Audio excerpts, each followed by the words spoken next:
Feeling stress. You know that feeling when you're trying to look calm in public, but your heart's having a drum solo inside your chest? Yeah, that's not anxiety.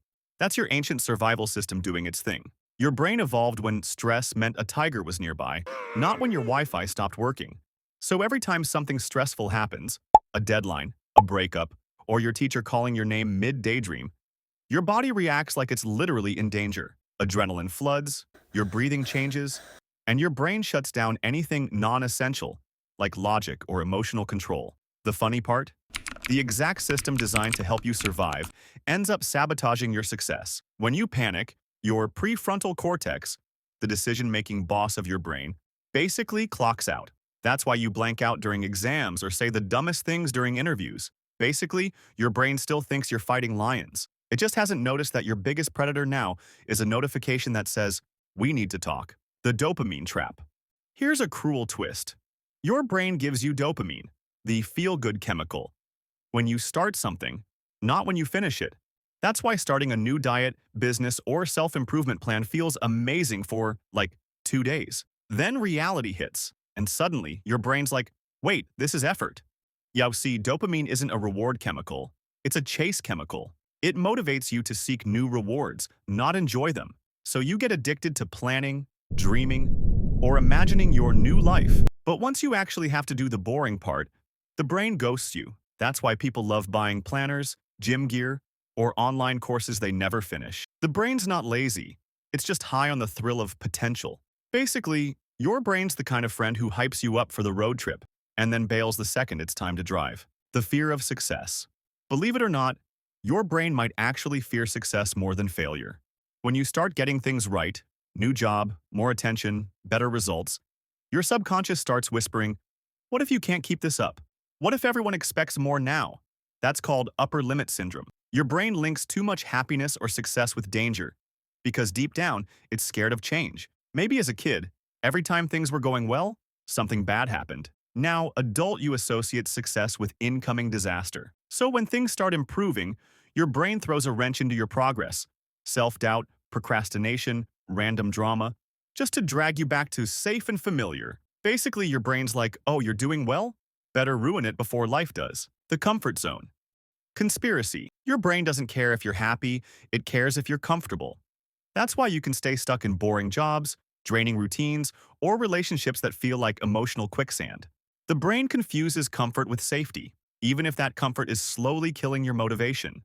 When you try to change, your amygdala, the fear center, panics. To your brain, new equals danger. It starts releasing stress hormones, tricking you into retreating. That's why doing something uncomfortable feels physically awful.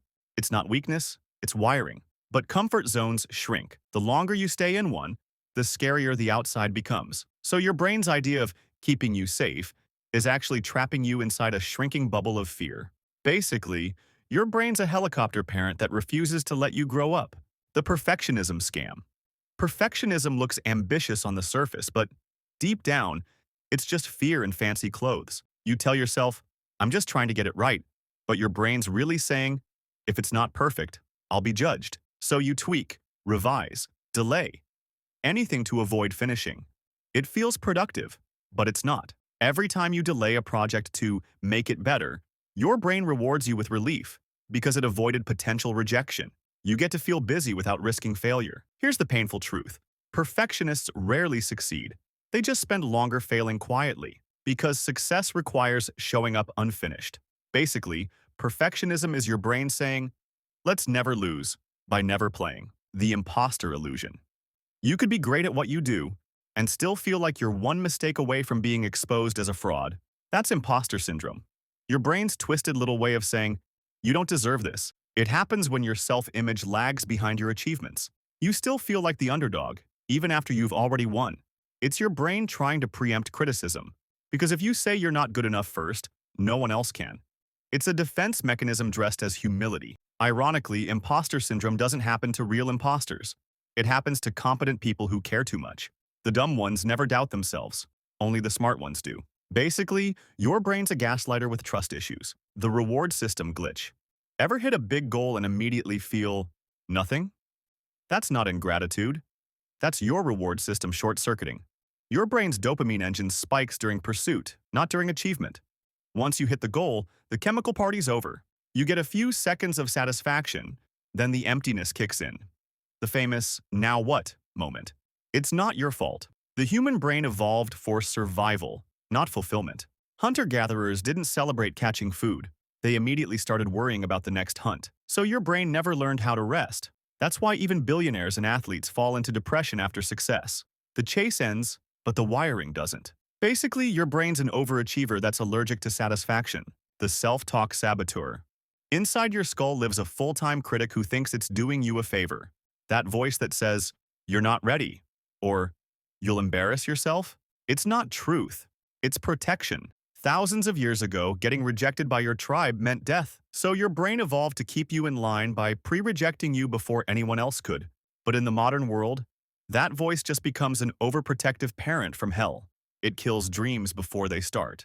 Not to hurt you, but to keep you safe. The trick isn't to silence it, it's to notice it. Because once you realize it's just ancient survival software talking, it loses its power. Basically, your brain's like, if I bully you first, no one else can. The procrastination paradox. You're not lazy, you're emotionally overwhelmed. Procrastination is your brain's weird way of managing discomfort. When something feels stressful or uncertain, your brain avoids it to dodge pain. You get instant relief, which your brain mistakes for success. And boom, you're stuck in a loop. Every time you delay a task, you get a hit of dopamine for escaping danger. That's why scrolling feels so good. It's not fun, it's avoidance dressed as pleasure. Meanwhile, your logical brain's screaming, "We'll regret this," but your emotional brain doesn't care. It only lives in the present. Basically, procrastination isn't defiance. It's emotional pain wearing pajamas. The failure addiction. Here's the darkest secret of all. Your brain might actually like failure. Failure triggers a rush of emotion. Regret, shame, sadness, that your brain interprets as stimulation. It's familiar, intense, and weirdly comforting, especially if you grew up in chaos. Your brain equates pain with safety because at least it's predictable.